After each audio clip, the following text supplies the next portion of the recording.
अब तपाईँको एजेन्ट भनेको चाहिँ अब लाइक धेरै छ। अब तपाईँको यदि जग्गाको कुरा गर्नुहुन्छ भने जग्गामा एजेन्टको कुराहरू आउँछ होइन। अनि यदि रोबोटिक्सतिर इन्भल्भ हुनुहुन्छ भने रोबोटिक एजेन्ट्सतिर आउँछ होइन। अब रिइन्फोर्समेन्ट लर्निङ गरिराख्नु भएको छ भने रिइन्फोर्समेन्ट लर्निङमा पनि एजेन्टको कुराहरू आउँछ। अब यो जुन अहिले एलएलएम फेमस भयो यहाँ पनि एजेन्टको कुरा आइरहेको छ कि होइन। सो यसो रिसर्च गर्दाखेरि चाहिँ के चाहिँ भेटियो भन्दाखेरि एजेन्ट भनेको चाहिँ यस्तो सिस्टम रहेछ जसले चाहिँ एउटा रिजनिङ आफैले डेभलप गर्न सक्छ र उसले चाहिँ इन्भाइरोमेन्टसँग इन्टरेक्ट गर्न सक्छ क्या। अब त्यो कुरा एप्लिकेबल टु रिइन्फोर्समेन्ट लर्निङमा पनि हुन्छ, रोबोटिक्समा पनि हुन्छ। अब रोबोटहरूले इन्भाइरोमेन्टसँग कसरी इन्टरेक्ट गर्छ त भन्दाखेरि कुनै एउटा सेन्सर्सको थ्रुबाट इन्टरेक्ट गर्छ नि त होइन।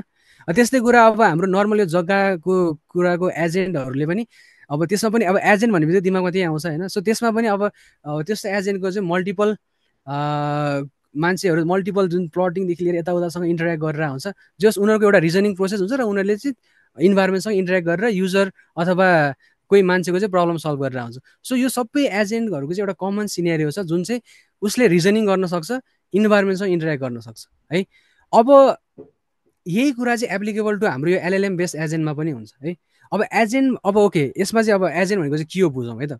So agents are system where LLMs dynamically direct their own processes and tool uses, maintaining control over how they accomplish tasks.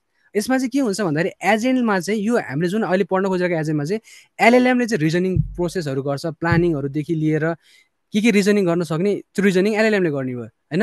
अब हाम्रो इन्भाइरोमेन्टबाट फिडब्याक कसरी लिन्छौँ त भन्दाखेरि एलएलएमको रिजनिङ युज गरेर चाहिँ हामीले टुल्सहरू प्रोभाइड गर्छौँ क्या।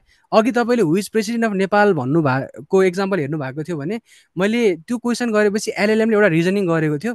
त्यो रिजनिङ गरेपछि अनि त्यसको हिसाबले चाहिँ उसले गुगल सर्च गर्नुपर्छ है भनेर रिजनिङ गरेको थियो हो। अब त्यो रिजनिङको बेसमा चाहिँ मैले उसलाई गुगल सर्च टुल प्रोभाइड गरेको छ भने अहिले उसले त अब गुगल सर्च गर्न त सक्ने भयो हो। त्यसरी चाहिँ उसले इन्भाइरोमेन्टसँग एक्सेस गर्छ र त्यो फिडब्याक लिएर चाहिँ उसले सर्टेन टास्कहरू एकम्प्लिस गर्छ। अब त्यो फिडब्याक लुपहरू चाहिँ मल्टिपल टन्नै हुनसक्छ है। त्यो चाहिँ सोल्ली बेस्ड अन एलएलएमको रिजनिङ प्रोसेसमा हुन्छ।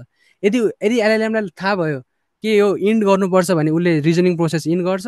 यदि होइन यो रिजनिङ कम्प्लिट भएको छैन मैले फेरि रिजनिङ गरेर टुल्सहरू एक्सेस गर्नुपर्छ, इन्भाइरोमेन्टसँग बुझ्नुपर्छ भने चाहिँ अझ उसले त्यो प्रोसेसलाई चाहिँ कन्टिन्यू गर्छ। भनेपछि यसमा के हुने भयो त भन्दाखेरि एलएलएमलाई चाहिँ इन्भाइरोमेन्टको सँग एक्सेस गर्ने भयो र इन्भाइरोमेन्ट एक्सेस गर्ने कसरी भयो भन्दाखेरि टुल कलिङहरू हुन्छ, त्यसले चाहिँ एक्सन पर्फर्म गर्छ र इन्भाइरोमेन्टमा एक्सेस गरेपछि अघिको सिनेरियो हेर्नुभयो भने चाहिँ तपाईँले त्यो एउटा प्रेसिडेन्टको कुरा भयो त्यहाँबाट एउटा रेस्पोन्स आउँछ, त्यो रेस्पोन्स चाहिँ एलएलएममा जान्छ फेरि। अब फेरि उसले त्यो रेस्पोन्सको हिसाबले चाहिँ फेरि रिजनिङ गर्छ र त्यहाँबाट चाहिँ ओके मैले एन्सर पाएँ, ह्युम्यानले सोधेको एन्सर मैले पाएँ, मैले अब स्टप गर्नुपर्छ भने उसले त्यो प्रोसेस स्टप गर्छ। होइन त्यो ह्युम्यानको एन्सर अझै एड्रेस भएको छैन, मैले अझै इन्भाइरोमेन्टसँग इन्टरेक्ट गर्नुपर्छ, टुल्सहरू युज गरेर चाहिँ लिनुपर्छ भने चाहिँ उसले यो प्रोसेस अझै यो लुप चाहिँ कन्टिन्यू हुन्छ है। सो यो लुप कतिचोटि कन्टिन्यू हुन्छ भन्ने चाहिँ डाइनामिक हुन्छ, त्यो चाहिँ सोल्ली बेस्ड अन एलएलएम है। So LLM dynamically plan and execute tasks, often leveraging external tools and memory to achieve complex goals. है त ओके। सो यही नै हो। अब यसले चाहिँ अघि जुन हामीले मेन्सन गरेको एउटा च्यालेन्जलाई एड्रेस गर्ने भयो, that is knowledge cut off है। कसरी एड्रेस गर्ने भयो भन्दाखेरि अब उसलाई गुगल सर्चको एक्सेस दियो भने चाहिँ उसले अब लेटेस्ट कुराहरू चाहिँ आफ्नो अन्डरस्ट्यान्डिङबाट पनि रिजनिङ गर्ने भयो र अब गुगल सर्चहरू गरेर चाहिँ उसले नयाँ लेटेस्ट इन्फर्मेसन पनि उसले चाहिँ पाउने भयो, which is up to date है त। सो यो चाहिँ यही नै हो मेन एजेन्टको कन्सेप्ट है त। अब यसमा कम्पोनेन्ट्स भनेको चाहिँ के हुन्छ भन्दाखेरि एजेन्टले चाहिँ प्लानिङ गर्न सक्छ होइन। अब यसमा डिफ्रेन्ट प्याटर्न्सहरू छन्, सेल्फ क्रिटिक्स, अब चेन अफ थट त तपाईँले अघि बुझ्नु। अब सब गोल डिकम्पोजिसन, एउटा क्वेरीलाई चाहिँ मल्टिपल गोलमा डिकम्पोज गरेर इन्डिभिजुअल सब गोल्सहरू चाहिँ रन गर्ने, यो चाहिँ एउटा कम्पोनेन्टको प्लानिङ भयो। अर्को भनेको चाहिँ यो मेमोरी पनि हुन्छ क्या। अब तपाईँले इमेजिन गर्नु च्याट जिपिटीमा तपाईँले कुरा गरिराख्नु भएको छ अनि कुरा गरिराख्दाखेरि चाहिँ तपाईँलाई माथिको कन्भर्सेसनको कुराहरू चाहिँ रिफरेन्स गर्नु पऱ्यो क्या। अब त्यो केसमा चाहिँ यदि मेमोरी थिएन भने चाहिँ तपाईँले माथिको कुरा त रिकल गर्नु त सक्दैन थियो च्याट जिपिटीले हो। भनेपछि एजेन्टिक सिस्टममा चाहिँ मेमोरीहरू पनि इन्कर्पोरेट भएको हुन्छ र मेमोरीको क्याटेगोरी भनेको चाहिँ सर्ट टर्म मेमोरी र लङ टर्म मेमोरी छ। र सर्ट टर्म मेमोरी भनेको चाहिँ तपाईँले एउटा सिम्पल एक्जाम्पल भनेको चाहिँ अघि जुन हामीले प्रम्प्ट बनायौँ त्यो इनपुट प्रम्प्टमा जे कन्टेक्स्टहरू प्रोभाइड गर्नुहुन्छ होइन, च्याट जस्तै सिम्पल कन्टेक्स्ट नै भनेर बुझ्दा हुन्छ। त्यो कन्टेक्स्टलाई तपाईँले सर्ट टर्म मेमोरी भनेर एजम्सन गर्न सक्नुहुन्छ, जुन हाम्रो फ्युचर लर्निङमा इन कन्टेक्स्ट लर्निङहरू गरेको थियौँ होइन, त्यस्तो कुराहरूलाई। अर्को भनेको चाहिँ लङ टर्म मेमोरी भनेको चाहिँ हाम्रो कुराहरू चाहिँ कहीँ डेटाबेसमा स्टोर गर्छौँ क्या, लाइक कतै पर्सिस्टेन्ट स्टोरेज डेटाबेसतिर चाहिँ केही कुराहरू स्टोर गऱ्यो भने चाहिँ त्यो चाहिँ लङ टर्म मेमोरी भयो।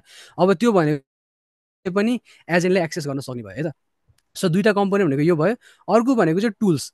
एजेन्टलाई चाहिँ इन्भाइरोमेन्टसँग इन्टरेक्ट गर्नुपर्ने हुन्छ। त्यो इन्टरेक्ट गर्नलाई चाहिँ हामीले उसलाई टुल्स प्रोभाइड गर्नुपर्ने हुन्छ। र टुल्स भनेको चाहिँ के हो त भन्दाखेरि क्यालेन्डर हुनसक्यो, क्यालकुलेटर हुनसक्यो होइन। अब ठुल्ठुलो क्यालकुलेसन गर्नुको लागि चाहिँ हामीले उसले अब एजेन्टको रिजनिङ, एलएलएमको रिजनिङ प्रोसेस युज गरेर चाहिँ उसले क्यालकुलेटर टुल्स युज गर्नुपर्छ भन्ने थाहा पाएर क्यालकुलेटर टुल्सबाट रेस्पोन्स लिन सक्यो। त्यस्तै गरी गुगल सर्च गर्ने कुराहरू हुनसक्यो। सो यो चाहिँ हाम्रो मेजर टुल्सहरू चाहिँ भयो है त। सो यति कुराहरू चाहिँ हाम्रो मिलेर चाहिँ एउटा एआई एजेन्टिक सिस्टमहरू चाहिँ अहिले बनिरहेको हुन्छ र यही कुराहरू चाहिँ अहिले हाइपमा आइरहेको छ है त। तपाईँले एआई एजेन्ट्स भन्नुभयो भने चाहिँ मोस्ट अफ द पर्सन्सहरूले चाहिँ रिलाइ भएको चाहिँ यही यति नै कन्सेप्टहरूमा चाहिँ भइरहेछ है, मोस्टली की कन्सेप्ट है त।